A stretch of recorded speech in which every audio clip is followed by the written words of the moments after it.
नमस्कार, मैं हूं धर्मेंद्र। आप देख रहे हैं ऑनलाइन न्यूज इंडिया। बीजेपी की तरफ से प्रधानमंत्री नरेंद्र मोदी की तरफ से नारा दिया गया था, ना खाऊंगा ना खाने दूंगा। राहुल गांधी की तरफ से नारा दिया गया था, चौकीदार चोर है। ये दो नारे, एक कांग्रेस का नारा और एक बीजेपी का नारा।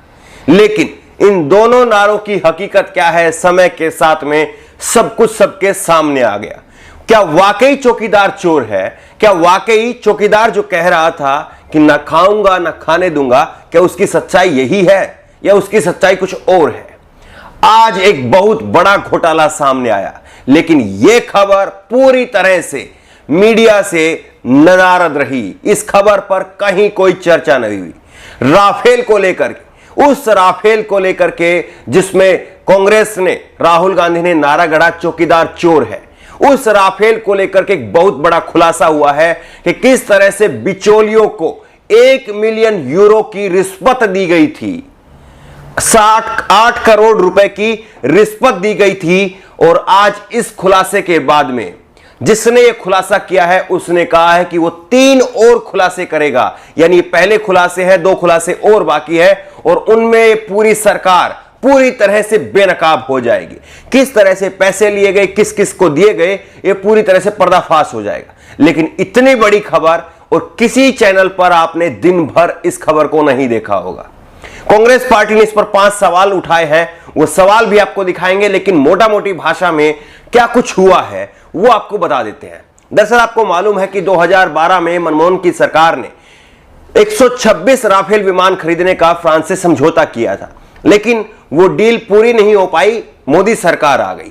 मोदी सरकार ने आने के बाद में 60,000 करोड़ में केवल 36, वहां पर 126 खरीदे जा रहे थे और यहां पर केवल 36 विमानों को खरीदने का 60,000 करोड़ रुपए में कॉन्ट्रैक्ट किया। और वो कॉन्ट्रैक्ट हुआ गवर्नमेंट टू गवर्नमेंट, यानी बीच में कोई बिचौलिया नहीं था। भारत सरकार और फ्रांस की सरकार, बीच में कोई बिचौलिया नहीं। लेकिन अब एक बड़ा खुलासा हुआ है। बड़ा खुलासा हुआ है। फ्रांस की एक वेब पोर्टल है मीडिया पार्ट, और मीडिया पार्ट जिस तरह से अपने यहां पर कोबरा पोस्ट की स्टिंग ऑपरेशन आपने देखे होंगे, इसी तरह से फ्रांस के अंदर मीडिया पार्ट है और मीडिया पार्ट ने इस बात का खुलासा किया है। खुलासा यह हुआ है कि जिस कंपनी ने राफेल विमान बनाए थे, उस कंपनी ने 1 मिलियन यूरो यानी 8 करोड़ रुपए एक बिचौलिए को दिए। और अपनी बैलेंस शीट में उस कंपनी ने इस मनी को क्या दिखाया है, इस पैसे को क्या दिखाया है कि गिफ्ट किया गया है। और गिफ्ट किस लिए किया गया है? गिफ्ट इसलिए किया गया है कि जिस तरह के राफेल के विमान थे, उसी तरह के इतने पैसे में 50 राफेल विमान की नकल बनाने थे। लेकिन हकीकत की बात यह देखी कि यह सौदा हो गया, भारत में राफेल विमान भी आ गए, लेकिन अभी तक कहीं पर कोई इस तरह की नकल वाले विमान नहीं देखे गए। तो फिर यह पैसा क्या था? ये पैसा सीधे सीधे एक रिश्वत माना जा रहा है। मीडिया पार्ट ने कहा कि ये पहला उनका खुलासा है और इसके बाद में 2 खुलासे और किए जाएंगे और वो पूरी तरह से फ्रांस की सरकार को और भारत सरकार दोनों को एक्सपोज कर देंगे कि किस तरह से इस सौदेबाजी में धांधलेबाजी हुई है, किस तरह से रिश्वत दी गई है, वो पूरी तरह सबके सामने आ जाएगी। दरअसल मोदी सरकार ने बहुत कोशिश की कि हम नहीं बताएंगे कि राफेल विमान कितने में खरीदा गया। जो राफेल विमान कांग्रेस के समय पर 526 करोड़ रुपए का खरीदा जा रहा था, वही राफेल विमान बाद में मोदी सरकार ने स्वीकार किया कि 1640 करोड़ रुपए का वो खरीद रहे हैं। लेकिन अब उसके पीछे ये रिश्वतखोरी क्या कुछ कहती है? क्या वाकई मैं खाऊंगा ना खाने दूंगा वो नारा सही है, या फिर राहुल गांधी का नारा चौकीदार चोर है वो नारा सही है? ये लोगों के सामने आ रहा है। लेकिन इतनी बड़ी खबर, पूरी तरह से मीडिया में सन्नाटा। वो एंकर जो राफेल विमान के अंदर बैठ करके उसके पुर्जे का हिसाब दे रहे थे, आज उन्होंने इस खबर का जिक्र करना तक जरूरी नहीं समझा। कितना दोगला हो गया है यहां का मीडिया, ये सब आपके सामने है। एक तरफ विदेशों में बैठे स्टिंग ऑपरेशन कर रहे हैं वहां के मीडिया चैनल, और हमारे यहां पर इतनी बड़ी खबर को लेकर के एक हेडलाइन तक नहीं चलती है। यह सब आपके सामने है। कांग्रेस ने इस पर 5 बड़े सवाल पूछे हैं, यह भी आप देखिए। इसलिए 5 सीधे सवाल हैं। पहला सवाल,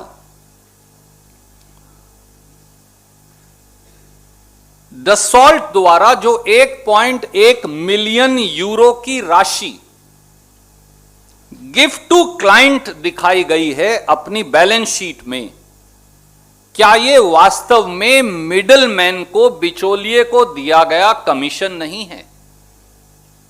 दूसरा सवाल,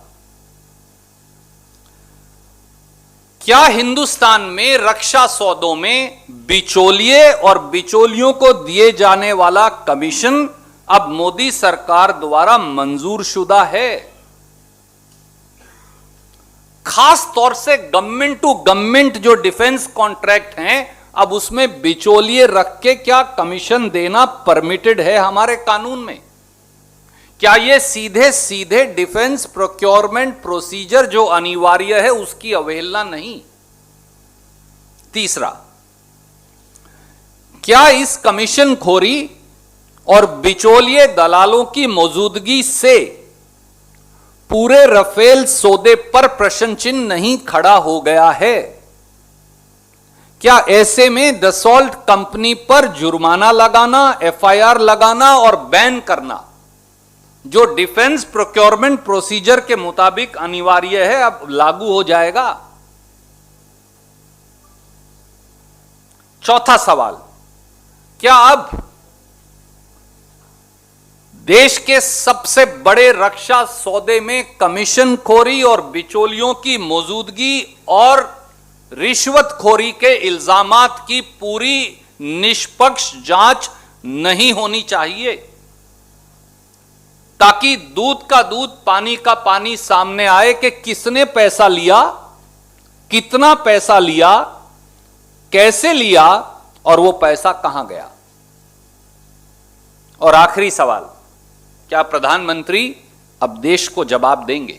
मीडिया पार्ट की इस खबर के बाद में भारत में भी भूचाल आना तय है। भले ही गोदी मीडिया इस पर पर्दा डाल करके रहे, लेकिन यह ज्यादा समय तक होने वाला नहीं है।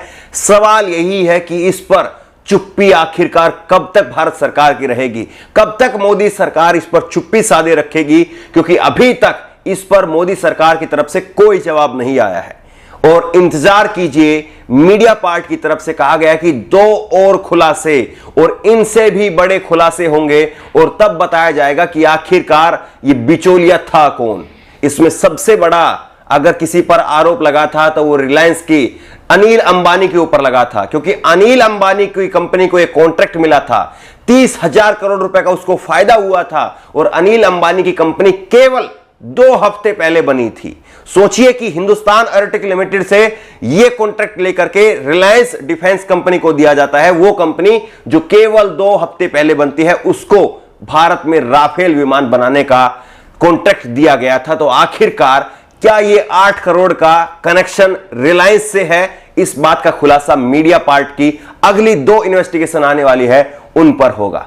जैसे ही यह खबर भारत में आएगी, निश्चित तौर पर इस पर भूचाल मचेगा। लेकिन अभी भी लोगों को क्या लग रहा है, आपको क्या लग रहा है, क्या वाकई नरेंद्र मोदी का नारा ना खाऊंगा ना खाने दूंगा वो सच है, या राहुल गांधी का नारा चौकीदार चोर है वो सच है? आपकी राय क्या है? नीचे कमेंट बॉक्स में अपनी राय जरूर दें। इसी तरह की तमाम खबरों के लिए ऑनलाइन न्यूज इंडिया को सब्सक्राइब करें, साथ में जो बेल आइकन है घंटी उसको जरूर दबाएं, ताकि जैसे कोई वीडियो अपलोड करें उसकी नोटिफिकेशन आपको तुरंत मिल सके। धन्यवाद। इस खबर को अभी लाइक करें, शेयर करें, अभी चैनल को सब्सक्राइब करें और घंटी जरूर दबाएं।